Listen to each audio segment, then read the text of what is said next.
Hey man, watch out! It's a woodpecker from space!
Using a cloth like this, you can get these from any auto parts store, and they are extremely good. So you can put some water on your sculpture, and the idea is that you can get into the parts where you can't usually get to without some tools, and you can round things off. But you need to be careful not to lose the geometry. So all the bones that you've been sculpting, you don't want to just keep going over. Another thing that you should probably do in your sculpture is put a strong light on the sculpture, because you want to be able to see any imperfections, and also you want to map out the shadows, and that way you can create a little bit more drama as you are sculpting, just by looking a little bit more carefully around the shadows. And you want to create nice clear shadows. You don't want them to kind of move all around. So by just taking this cloth, you can create a very finished surface, even though it's going to have a little bit of a texture. And a lot of times it's better than creating something very, very smooth. And I kind of prefer this because when you are looking from afar, it doesn't really matter. And also keep in mind, after you fire this, you want to be able to put some sort of paint or patina, and often like it kind of makes this surface a little bit more subtle, so it's not going to be as evident. But it's up to you, because some people just prefer the clay look, the terracotta, the fire terracotta, and that's a very nice look. Then you just have to put some wax on top of it, and then you'll be pretty much done. So I did increase the width of the shoulders, but I'm probably going to reduce it a little bit. You need to kind of figure out where the biceps are. There's a little bit that you can remove as well if you're making it a little bit too wide. And with this, it's more of a smoothing tool towards the very end.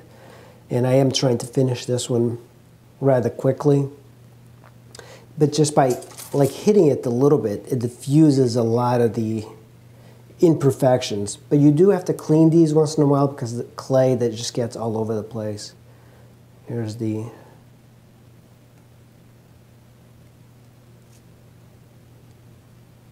And I'm trying to move the clay where I want it, just by brushing it in the direction that the muscles are kind of going and the geometry is kind of going. So let me get the legs here. By pushing down, you can really remove a lot of the imperfections. You could also use a wire tool, but I think at this point it's a little bit harder to get. And the best thing is if you put your finger, your index finger, through this and you just kind of move it, you can feel the clay if there's any like lumpiness to it. So in a way, it's a superior tool to the wooden tools that I was using for this stage of the sculpture. Another thing to keep in mind is that, you know, back in the day, the sculptors would just use burlap, a burlap sack, because it's so rough, and that really removes a lot of unwanted geometry. So I'm just kind of rounding things off. So this leg, you can see I used the wire tool, and now I can use this to round off, especially towards the edge where I can't get the tool at. So I'm just going to round this thigh, and I'm not worried about too much of the muscle. You have to kind of indicate where the bulge of the muscle is, and then afterwards you can use this tool. I'm not really happy with the thighs yet. I do have to increase a little bit more of the thigh because the thigh is a lot bigger than what I have it. So I'm going to have to really study the figure. And she is sitting on her lower leg, so that means that this thigh, the fat is kind of bulging out a little bit more.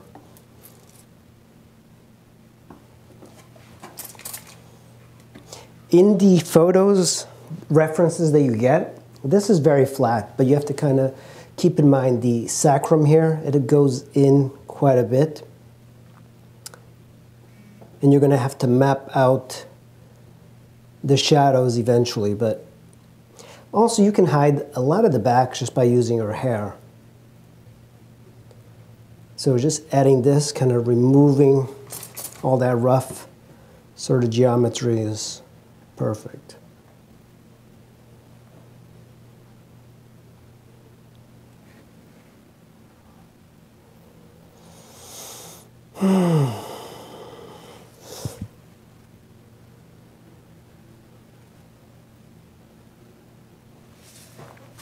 Parts that I don't particularly like. This section, not that good. There's a lot of things I don't like about it.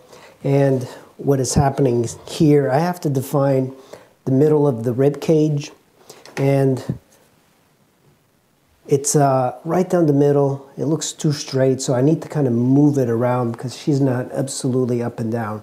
Now I have some of the details that I've done on the hand, and I added more mass to the thigh. Another thing I've noticed about this particular pose is that her thighs, or her knees, are actually spread just a little bit more apart. So I'm probably going to fix that. And I'm going to do a little bit more detail in the hair. The next sessions I'm going to be doing is defining the muscles. Because, you know, I have most of the muscles in place, but they look a little bit generalized. So you want to clearly define where the deltoid is. And because it is a female model, it's a lot harder to define the muscles because all the muscles are there, but you need to make them so subtle that it kind of just disappears. That's the beauty of having like a male model. Even if you use a male model for this and then you add the female form on top of it, sometimes it's a little bit easier. Or just keep in mind the male physique or emphasize the muscles more than the model has, and then eventually kind of subtly change it so the muscles blend very, very well into the figure. So the mass of the whole figure is pretty much done. And as I move around, you can see there is a little bit of an expression to the sculpture. The back, I think, looks fairly nice. It's just the front that I am struggling with. In this part of the head, I don't like it too much, so I'm probably going to change this a little bit and then change all of this to reflect the finish of the side. But this one right now doesn't have a lot of the detail that I want.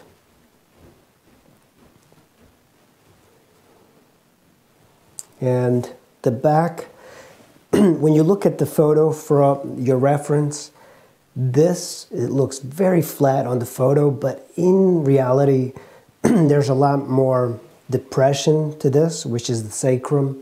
And of course you have the hips. So there's the little two posterior iliac spines, which is a depression. If you emphasize it, I think it looks a little bit better to have those dimples in there as opposed to not.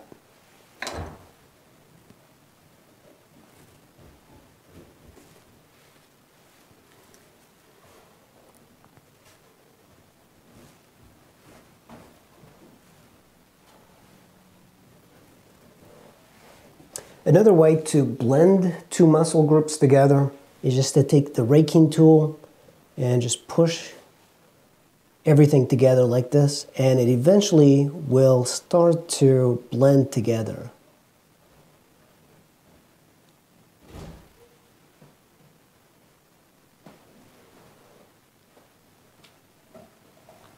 I haven't gotten started in the feet. The feet are going to be kind of complex because she is sitting on the feet and the lower legs. And one of the things I do like about this pose is that there is weight on that lower leg. So it's very fleshy. The thighs are fleshy and they're not going to be the same as if she were to stand up. They're going to be a little bit like wider than normal because she's not a fat model, but because of the bulging section of the thighs, they kind of like become very wide. But that's pretty much it for today, guys. Thanks for watching, and I'm going to see you in the next video.